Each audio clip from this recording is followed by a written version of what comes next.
It's known as white snus, I think that's how you say it anyway. The nicotine pouches that users place between their cheek and gum. They don't contain tobacco, but their nicotine content can be 20 times as much as a cigarette. And the teabag-like pouches are also filled with sweeteners and flavourings to market them to children who can buy them legally. So what are the health dangers and why are so many products getting seized? I'm Lucy Watson and this is what you need to know. And I'm joined by our digital political reporter, Lewis Denison, to have a good old chat about this. Now, Lewis, first of all, is it white snooze? How do you say it? All right. I've been saying snus, and everyone I've spoken to so far has said snus, but quite often I put a video out with my voice in it, and everyone's like, you're saying that wrong, you're saying that wrong. Like you mentioned in the intro, snus it contains tobacco.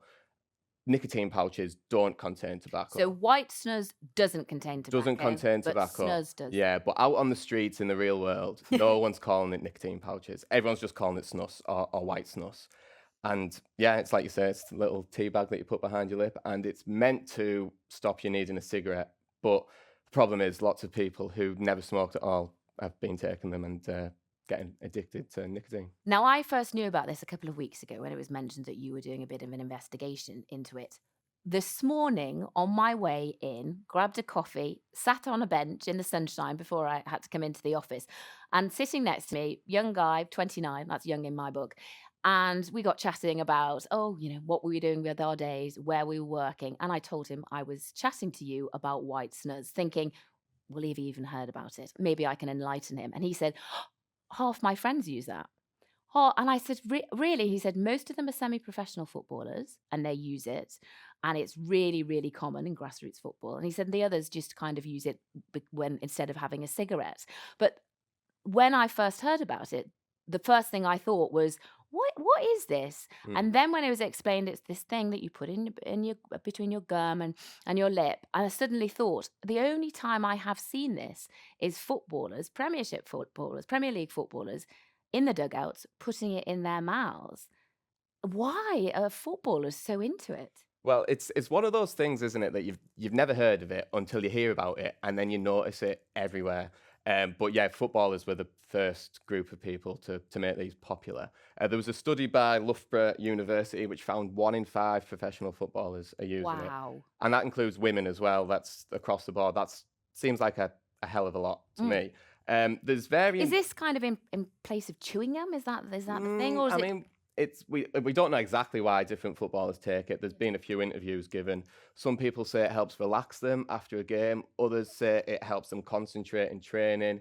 But yeah, it's massively popular amongst footballers, and it's gaining popularity across the country as well. And It's most significantly, gaining popularity with young people. I mean, thinking about, how many young people watch the telly when the football's on, and if they're seeing their idols well, chomping footballers on this, I mean, what does that say ultimately? footballers are a massive influence, obviously, and there's also a trend on social media of people seeing how many they can stick in the mouth and getting nick sick is what the kids call it, which There's is even a name there's for a it. name for like the feeling you get if you take one, or if you've got a tolerance to nicotine, then it won't have that intense hit to start with that it does for teenagers who don't usually smoke. What is the effect? I mean, going back to my anecdotal chat on the bench this morning, this guy said he tried it once on a night out, and he just said it was just so strong, it made him really, really dizzy. The feeling dizzy is partly because these things are really, really strong. Some of them are like 150 milligrams per pouch, Mm. whereas a cigarette is typically 10 milligrams per pouch.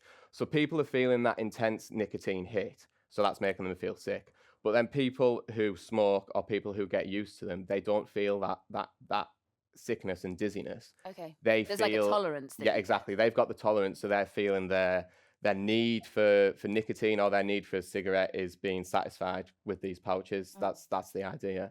And this is on the rise ultimately, and that's why you looked into it. It's getting really popular. Yeah, there was a study by King's College London which found the prevalence of these people using them. It's doubled since 2020, and now it's around 1 in 100 people. In pure numbers, that's a hell of a lot of Mm. people. And they think that it's a lot more popular amongst youngsters. There was a survey done recently which found 40% of teachers think that their students are regularly taking these things. So it's clear that it's sweeping across secondary schools. I mean, most of these are flavoured, so and I've seen a couple of the packets. They're quite kind of, you can't say kiddie friendly, that's right, but they're brightly coloured, they're attractive. What is the impact? I mean, teenagers are clearly interested and want to try them. Yeah, so I spoke to a teenager recently and his mum, James and Kelly, and they were telling me about how, well, their experience of taking them. Kelly spotted that James had bought some off the internet. And so rather than, and I thought it was an interesting parenting technique. And maybe when I'm a parent, I'll do the same sort of thing. But she saw he had these things and she thought, well, if he's going to be taking them, I'm going to take them with him. It was just so strong. I didn't think it'd be that bad. Like, there was a span of like 2 or 3 separate times where I threw up. There was no real indication, apart from a milligram amount on the tin, which didn't mean anything to me, even as a smoker or vapor. So we had no idea that the pouches that James had bought and that we were trying together were the stronger strength. I think it was a case of you don't know what it's like until you tried it, and that's what happened to us, and then obviously completely regret tried it. Well, James in that clip says, you don't know what it's going to be like till you actually try it. Have you tried it? Well, yeah, I have. I couldn't have done this investigation without actually trying one of these True. products, and I've brought one in with me, which you can see there. Sorry have a to little look. sorry to the listeners, but the viewers are getting treated. So if I try and describe this for the listeners, it's probably as wide as my thumbnail, I think. Yeah, it's as wide as my thumbnail, and then probably as long as half my little finger, the length of that, half the length of my little finger. And it's, I don't know how it feels. It's like a miniature tea bag, isn't it? But Yeah, like it is. That's really exactly. small. And the reason And where do you put it? That's also just behind your lip. Just so just like under your upper there. lip. You Yeah. put it. Okay. I'm not going to do it because the pretty intense. I don't want you to have any reaction. I don't want to get dizzy in this podcast and maybe collapse or whatever. Slur your words. But yeah, these are really strong things, and I had it in for about 30 seconds, and these things are strong. You can feel it burning on your gum when it's in your mouth. Really? Yeah, I mean, I don't know whether I had a really strong one. This was in the early stage of the investigation. It was just labelled as strong. I hadn't looked into the milligram content, but it burnt my lip on the inside. And So to some extent, you don't know what you're getting. Well, you don't know what you're getting, and that's part of the problem with what they were talking about there, is that many of these products have no safety information on them. They don't even have the content of nicotine displayed on them. But the other side of it is that, one, if kids are taking this in school, you can't really be concentrating if you're feeling that sickness. Two, these are kids who were not previously addicted to anything, and now they're giving themselves an addiction that they wouldn't previously have had. So that's going to make them crave during class. That's going to make them have mental health struggles when they can't get their hit. And I spoke to someone recently, a medical expert, who said there's quite a link between if people are getting addicted to things at a young age and the way that their life will progress. They might try drugs sooner. They might have an alcohol dependence. And they think that this could be linked to getting addicted to things at quite a young age. Now, you have also had, as part of this report, really special access to a facility where lots of these products, because they're being seized in huge numbers at the moment, aren't they? And you spoke to trading standards. They are, yeah. So there was a warning put out. What put me onto this story a couple of months ago was there was a warning from Oxfordshire Trading Standards, said they've seized thousands of products in the past 12 months, which made me think, well, it can't just be a problem in Oxford. And because we've talked a little bit, I'm just sorry to interrupt you, but All right. why are they being seized when they are obviously legal? Yes, so they are legal. They're unregulated. The reason that Trading Standards is taking it upon themselves to seize these products is because they've not got the proper safety information. I, like you mentioned, went to Kent Trading Standards recently, where they seized a haul of 66,000 tubs, which would have been on the UK market, that had no safety information, that had no labelling. So that's why Trading Standards teams around the country have been stepping up their efforts to get these things.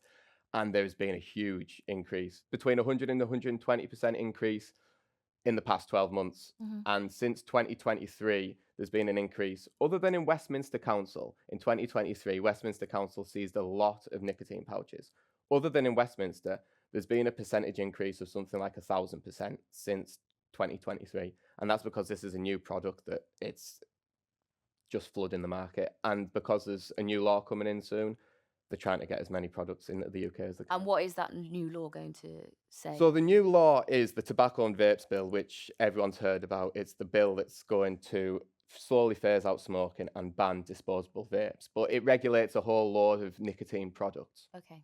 Because And at the moment, white snus kind of gets around there's a loophole legality with... because there's no tobacco in it. Therefore, it's not part of the same kind of regulation as anything with tobacco in, of course. Yeah, it's because it's new, there's no regulation, so these products can be advertised to kids, sold to kids. You might even have seen in high streets, there'll be pop-ups of people just giving them Well, away that's for what I was free. going to ask you, because James, in the clip that we just heard, he bought it online, his mum said, didn't she? Yeah, Is that the only place that you can get them? you can get Obviously them. not. You can get them everywhere. Sainsbury's across the road will sell them. Yeah, Really? Sainsbury's, Tesco, the reputable supermarkets, they won't be selling to kids. They won't be selling to anyone younger than 18.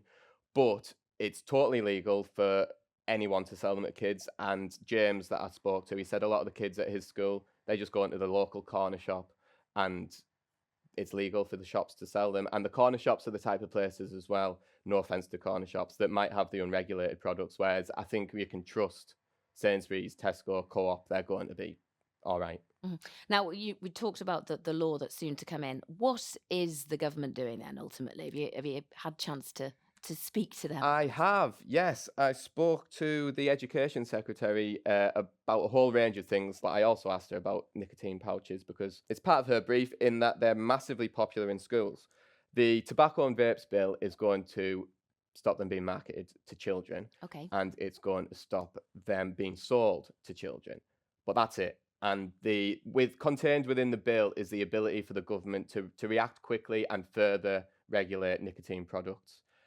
So I asked the Education Secretary if they are considering regulating the strength of these products. We do need to take action to stop them and vapes being marketed at children. We'll obviously continue to keep under review if there is any further action that's needed. But again, the health consequences are really serious, and it's important that parents understand just how very serious some of these consequences can be and are able to take action to support their children too. I mean, she talks serious. She uses the word serious several times in that, and the health implications. Through your research and work and chatting to people who've tried it and what have you, what do you think is the most concerning issue surrounding these? Well, we need to remember that these products are useful for people who smoke. If one of these stops people smoking cigarettes, then they're doing the job. The problem is the people who are taking these without any prior addiction. We want to get a warning out to parents and to kids that this is it's a thing that you don't need to get addicted to. So don't. Lewis, thank you very much. I'm informed as a parent as well as a journalist. And if you're on TikTok, you can follow Lewis's prolific output at the ITV Politics account. And remember, you can subscribe to What You Need to Know wherever you get your podcasts, or watch full episodes on ITVX, YouTube and Spotify. Until our next quick briefing, thanks for joining us.